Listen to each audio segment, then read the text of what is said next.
Chers lycéens, bonjour. Et voilà qu'on se retrouve pour la deuxième partie du sujet qu'on avait traité la dernière fois. Nous allons aujourd'hui voir comment rédiger un compte rendu critique.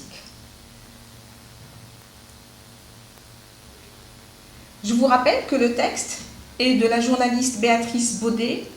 C'est un article extrait du Monde du 14 septembre 2018 sur Maurice Audin. La production écrite, justement, je vous rappelle qu'il y avait deux sujets au choix. Le deuxième, c'est pendant la guerre d'Algérie, la torture est devenue une institution, tout était permis pour briser le peuple et les détenus. Rédigez un texte d'une quinzaine de lignes dans lequel vous informez vos camarades du lycée de cette pratique. Ce texte-là, on ne va pas le travailler. Par contre, nous allons voir le sujet 1 qui est « Vous avez lu le texte » et vous avez décidé d'informer vos camarades de son contenu à travers le journal du lycée. Faites son compte rendu critique.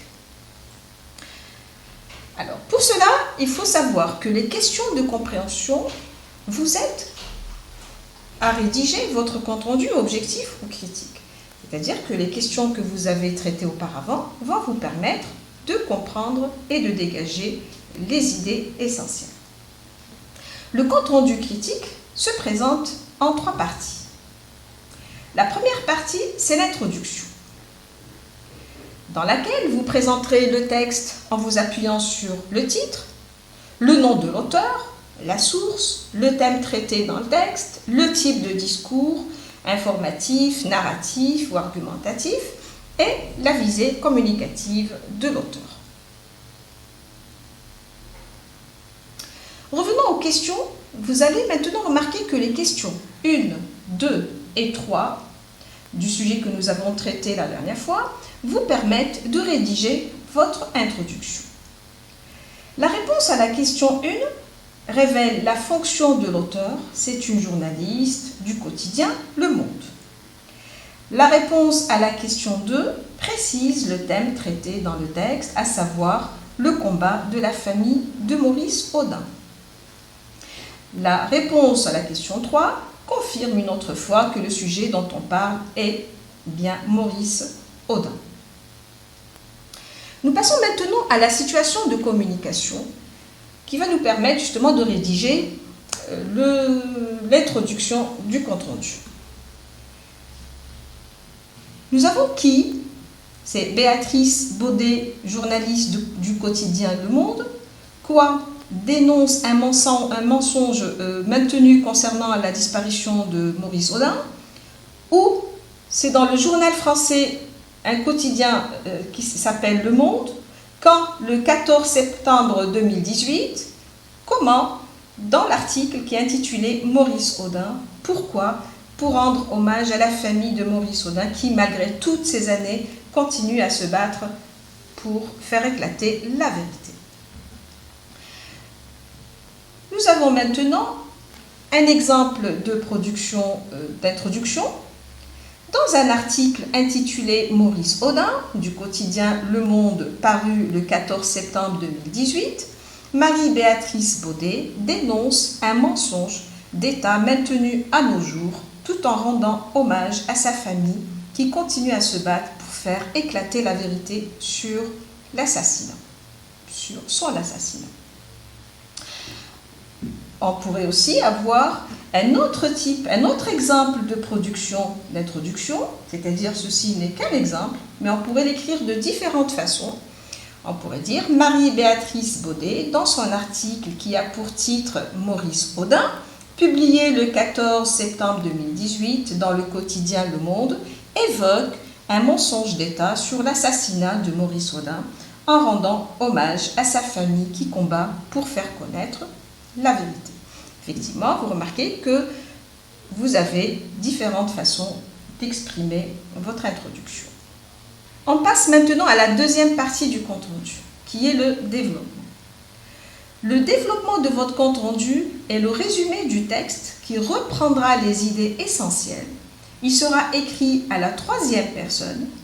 Pour introduire les idées de l'auteur, on aura recours aux expressions selon l'auteur, d'après l'auteur, l'auteur précise, l'auteur insiste, etc. Vous remarquerez que les questions 4, 5, 6 et 7 reprennent les idées importantes du texte. Comment?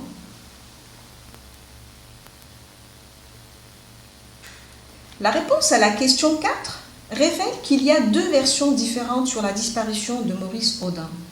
La première, sur les faits réels, prouve que Maurice Audin a été exécuté par les parachutistes français.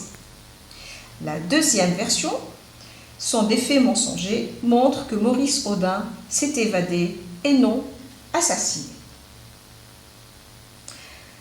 La réponse à la question 5 reprend les idées suivantes. Même après la reconnaissance du président français de la responsabilité de l'État français de l'exécution de Maurice Audin, son épouse veut toujours savoir ce qu'on a fait de son corps. La réponse à la question 6 renforce l'idée mise en relief dans sa question 5, à savoir le malheur de la veuve Audin qui ne sait toujours pas où se trouve la dépouille de son mari. La réponse à la question 7 révèle que le premier responsable de la disparition de Maurice Audin est le général Massu, qui a donné plein pouvoir à sa division de parachutistes à mener des missions pour établir l'ordre par tous les moyens dans la capitale. Nous passons maintenant au plan du texte. Vous avez une introduction, un développement, une conclusion. Maintenant, on va écrire le résumé.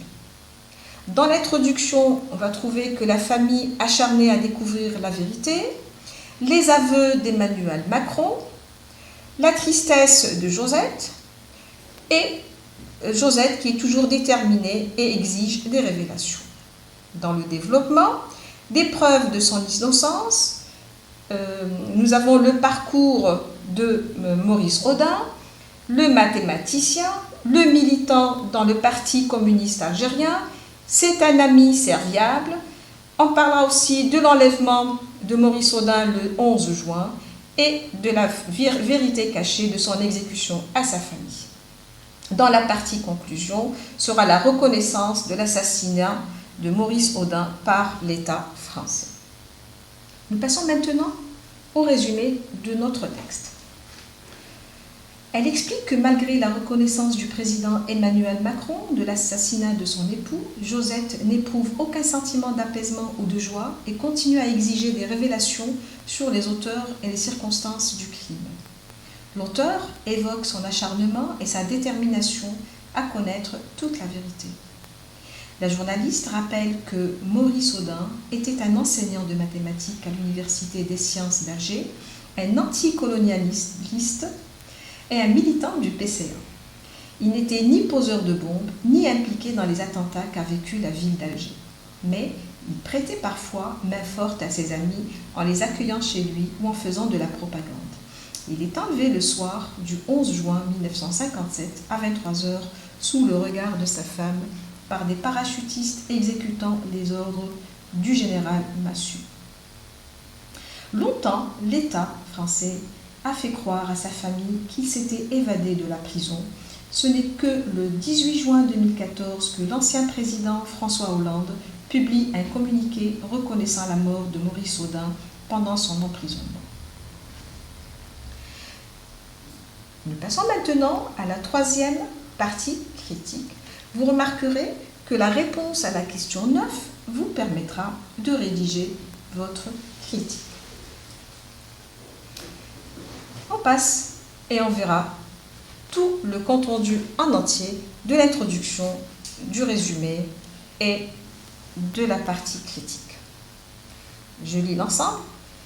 Dans un article intitulé « Maurice Audin » du quotidien Le Monde paru le 14 septembre 2018, Marie-Béatrice Baudet dénonce un mensonge d'État maintenu à nos jours tout en rendant hommage à sa famille qui continue à se battre pour faire éclater la vérité sur sa mort.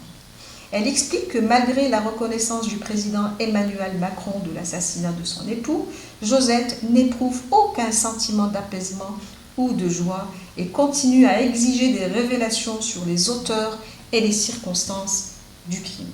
L'auteur évoque son acharnement et sa détermination à connaître toute la vérité.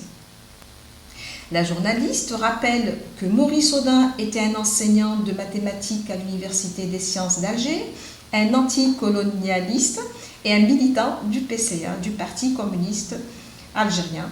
Il n'était ni poseur de bombes, ni impliqué dans les attentats qu'a vécu la ville d'Alger, mais il prêtait parfois main forte à ses amis en les accueillant chez lui ou en faisant de la propagande. Il est enlevé le soir du 11 juin 1957 à 23h sous le regard de sa femme par des parachutistes exécutant les ordres du général Massu. Longtemps, l'État français a fait croire à sa famille qu'il s'était évadé de la prison et ce n'est que le 18 juin 2014 que l'ancien président François Hollande publie un communiqué reconnaissant la mort de Maurice Audin pendant son emprisonnement. La lecture de ce texte révèle que beaucoup de crimes commis durant la guerre de libération sont passés sous silence et restés impunis. L'auteur a, en quelque sorte, accompli un devoir de mémoire, celui de rappeler la cruauté et la barbarie des soldats français. Sur ce, on termine notre compte-rendu critique et je vous souhaite la réussite à votre baccalauréat. Au revoir.